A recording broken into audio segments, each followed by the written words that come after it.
Son las 8:13, como es correspondiente a nuestra línea editorial, y tratamos de demostrarlo todos los días, no solamente con palabras ni con actos. Los derechos humanos son preocupación prioritaria en cualquier parte del mundo, y lo son más aún en América Latina. Y uno de los lugares donde ha habido problemas graves de derechos humanos, probablemente cuando hablamos de Perú, los ocurridos en el último año y medio son uno de los más graves de la historia reciente. Obviamente corresponde revisar, analizar y también ver los escenarios posibles de establecimiento de responsabilidades. Ha salido hace poco un reporte lapidario de Amnistía Internacional sobre la situación de los derechos humanos en Perú, y es por eso que queremos hablar sobre este tema y saludar a esta hora de la mañana a nuestra invitada, a quien le agradecemos por estar acá y por ser parte de esta conversación, la directora de campañas y incidencia de Amnistía Internacional, Sonia Paredes. ¿Cómo estás, Sonia? Muy buenos días.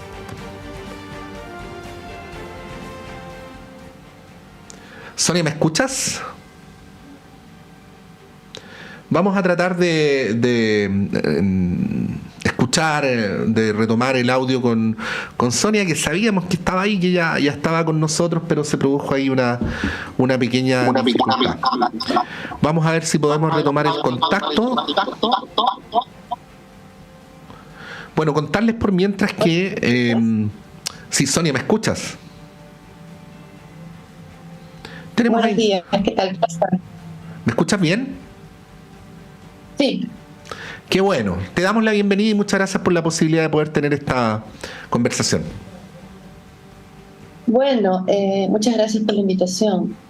Sí, ¿cómo describirías la situación de los derechos humanos en Perú? Y luego entramos a algunas preguntas más específicas.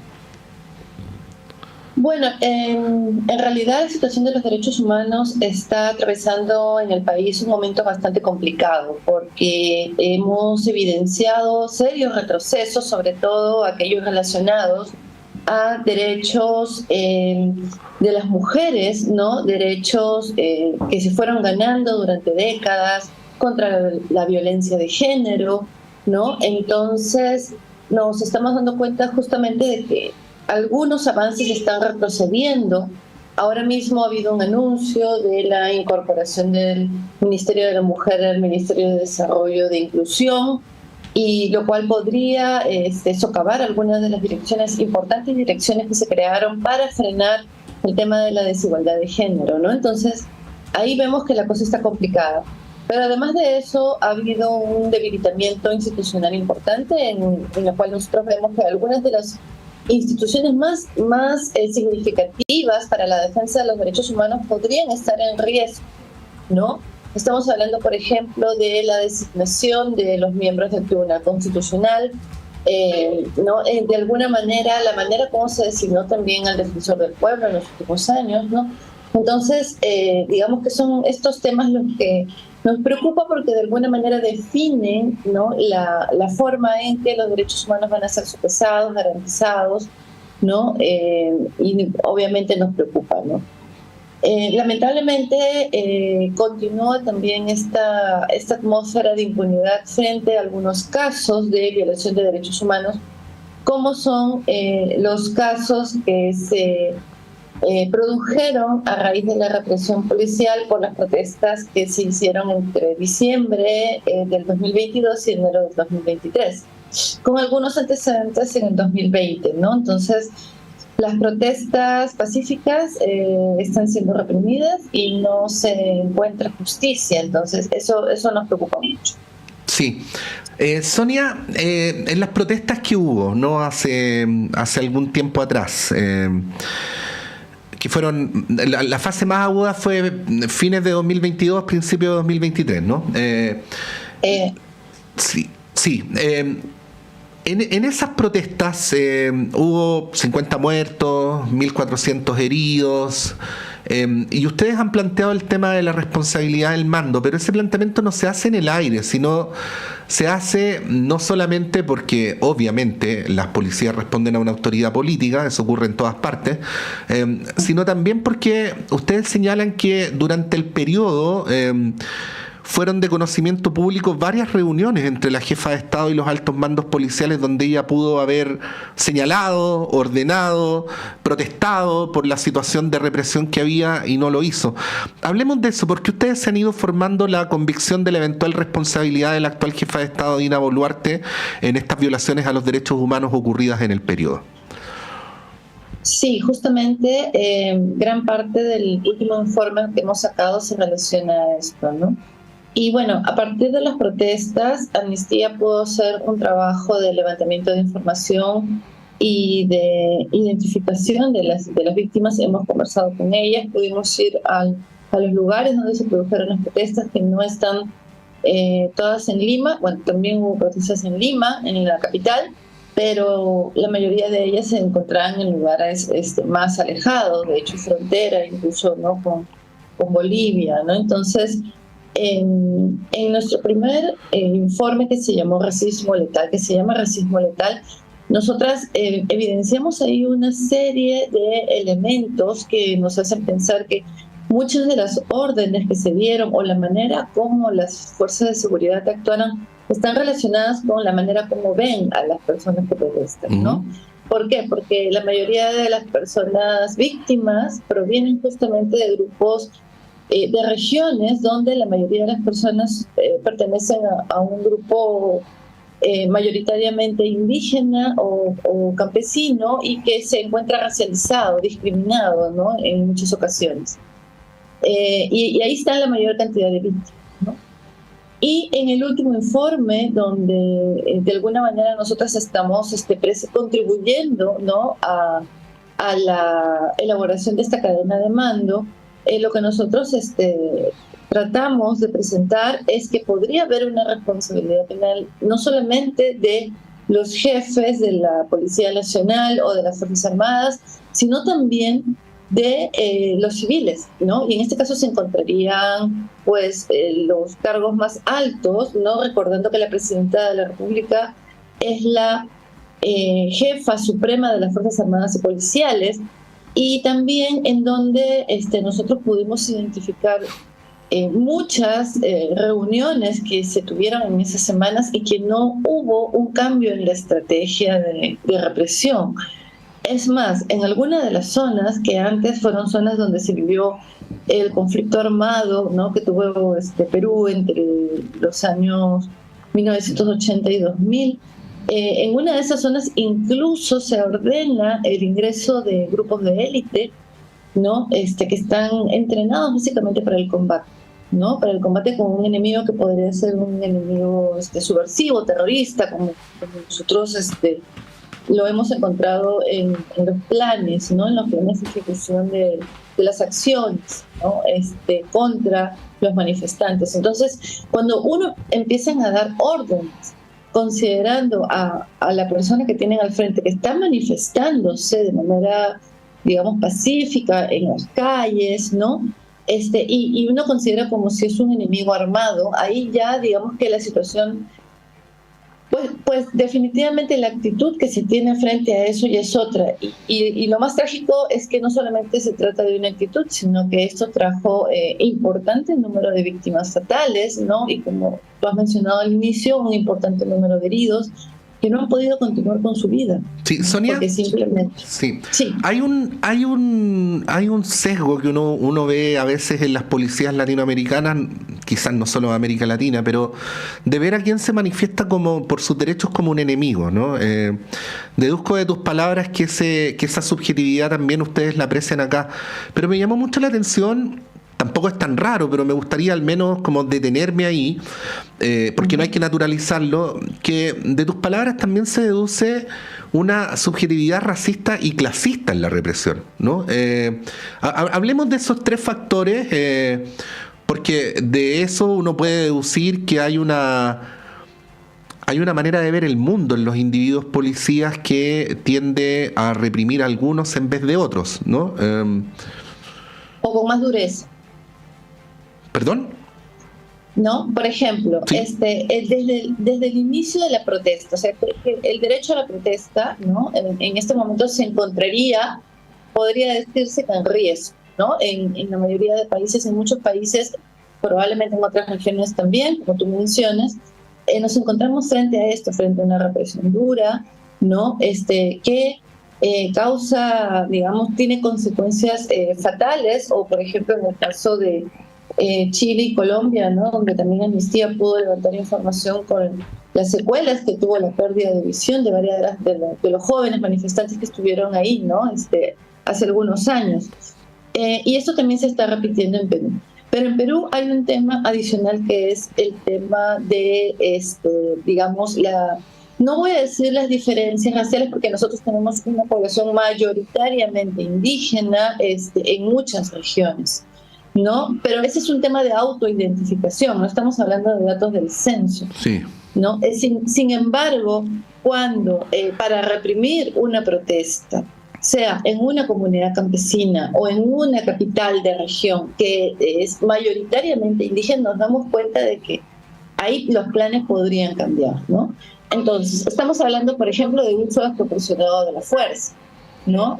Lo que pasó, por ejemplo, en Juliaca es un helicóptero lanzando bombas lacrimógenas desde el aire, ¿no? Y eso es algo que no se ve así nomás en las demás ciudades, ¿no? Estamos hablando de población quechua y aymara mayoritariamente, ¿no? Grupos étnicos perteneciendo a pueblos indígenas. Estamos hablando, por ejemplo, de la salida de las Fuerzas Armadas en Ayacucho, una región donde tiene un pasado de violencia política por el tema del conflicto armado interno, ¿no? Pero que en este caso no necesariamente nos encontramos en una circunstancia parecida. Entonces, nosotros le decimos a eso terruqueo, ¿no? El terruqueo es aquello que se trata de desmerecer la conducta de otra persona llamándolo terrorista. Y sucede en muchos países, ¿no? Uh-huh. Entonces, claro, si tú ves al que tienes al frente que está ejerciendo su derecho y lo tildas de terrorista, inmediatamente... Lo despojas de sus derechos, claro. Exactamente, porque ya lo estás viendo como alguien que no tiene derecho a hacer eso, sí, sino que lo hace porque es una persona subversiva que quiere crear un descontrol y crear el terror, básicamente, que eso es bastante grave, ¿no? Y aquí tenemos víctimas de grupos terroristas que todavía siguen peleando por sus derechos desde aquella época, que de alguna manera son víctimas de una verdadera conducta condenable, ¿no? Que sí podrían encontrarse en una circunstancia como esta, ¿no? Pero que no se puede dar en todas las circunstancias. Ya, eso es un tema bastante grave, pero que afecta a las decisiones políticas, lamentablemente.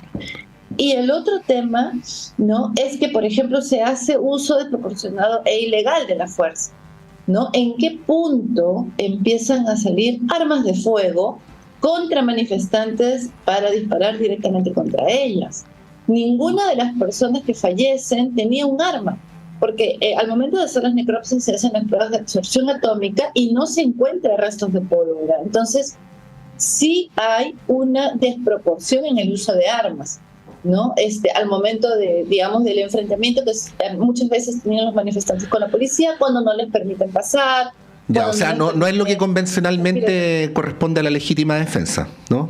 Exactamente, no, en absoluto. La legítima defensa se rompe, y se rompe mucho más cuando sale el argumento que es esbozado por los políticos y también por los agentes de seguridad de alto mando, sobre todo, para justificar sus acciones, diciendo de que tienen que proteger activos importantes, ¿no? Como por ejemplo los aeropuertos.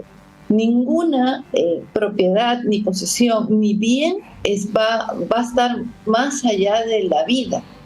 Entonces, poner en riesgo la vida para la protección de un bien es absolutamente desproporcionado y va en contra de los estándares mínimos de derechos humanos y del derecho internacional de los derechos humanos, ¿no? Entonces, ahí nos encontramos en una situación donde realmente ha habido uso de la fuerza desproporcionado, ha habido uso ilegal de la fuerza e innecesario en muchos casos, ¿no? Y se han producido justamente estas muertes debido a las decisiones que se han tomado desde el más alto nivel. Sí. Porque el periodo de protestas ha durado muchas semanas. ¿Sonia? Y nosotros hemos encontrado muchos documentos donde se les pedía a los jefes de Estado que paren esta situación. Sí, estamos conversando con Sonia Paredes, directora de campañas e incidencia de Amnistía Internacional, a propósito de la situación de los derechos humanos en Perú. Finalizo con esto, Sonia. ¿Cuál es tu apreciación sobre el nivel de atención que ha tenido la comunidad internacional sobre los hechos del Perú. A mí me consta,